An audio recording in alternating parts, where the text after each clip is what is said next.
Les trous noirs ou les étoiles noires. Qu'est-ce que c'est un trou noir?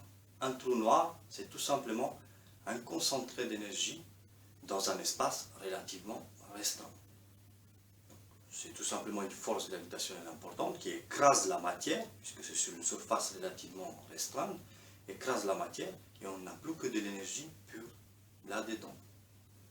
Pour comprendre cela, vous devez comprendre le fait que plus une surface est petite pour une force gravitationnelle, plus la pression elle est importante, et comprendre les différentes forces qui tiennent les atomes et les molécules. Donc le fait que la force nucléaire est la dernière qui va se casser, qui va s'écraser, que la force électromagnétique c'est l'avant-dernière, et que les forces d'ordre chimique elles sont beaucoup plus fragiles et elles ne résistent que sous une force gravitationnelle relativement faible.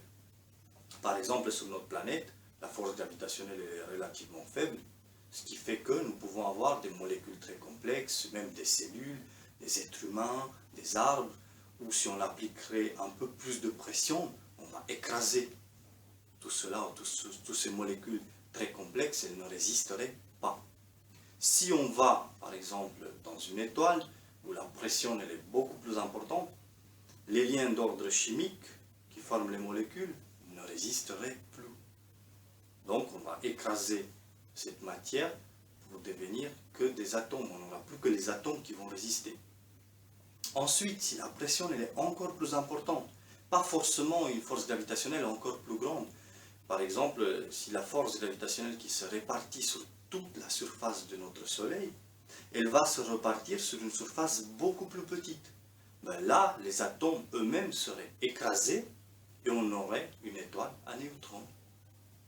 Donc les liens qui maintiennent les couches électroniques autour des atomes, donc ils ne résisteraient plus, donc les atomes seraient écrasés et les seuls qui vont résister encore, ça va être les noyaux atomiques, les neutrons, les protons aussi, même s'ils vont se transformer en neutrons parce qu'il y aura un électron qui sera écrasé et qui va fusionner avec le proton.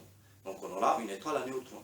Si on applique encore plus de pression, c'est-à-dire par exemple sur une surface encore plus restreinte, c'est ce qui se passe quand une étoile explose et que sa force gravitationnelle qui était repartie sur toute une surface grande, donc là, cette force gravitationnelle va se concentrer sur quelques restes de matière au cœur de l'ancienne étoile. Et elle va écraser cette matière qui va devenir de l'énergie et ensuite à chaque fois la matière qui va se rajouter là-bas elle sera écrasée et puis on n'aura plus que de l'énergie pure.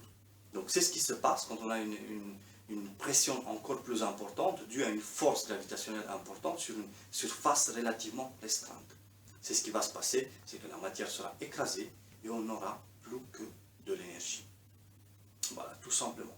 Donc si vous voulez comprendre quelles sont les tailles possibles des trous noirs et comment ils peuvent exactement apparaître dans quelles conditions et quelles sont aussi les masses qu'ils peuvent avoir, vous allez étudier la théorie des... Mais en bref, si vous voulez savoir ce que c'est tout simplement un concentré de l'énergie, et je pense que vous l'avez compris, puisque la pression elle est tellement importante, puisque la force gravitationnelle elle est tellement importante sur une surface relativement restreinte, qu'elle va écraser toute la matière et on n'aura plus que de l'énergie pure.